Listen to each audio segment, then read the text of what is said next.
Hey! Hey!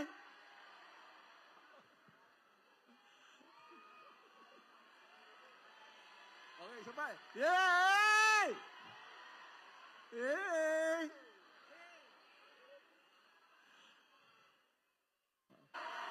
Mag-hey!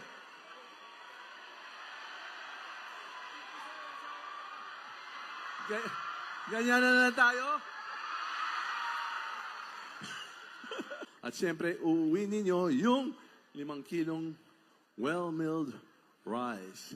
Yun ang handog po natin, ang ating kongresista. Palagay ko, gutom na rin kayo. Eh? Eh? Daanan na lang natin sa ganito. Ako po si Martin Romualdez.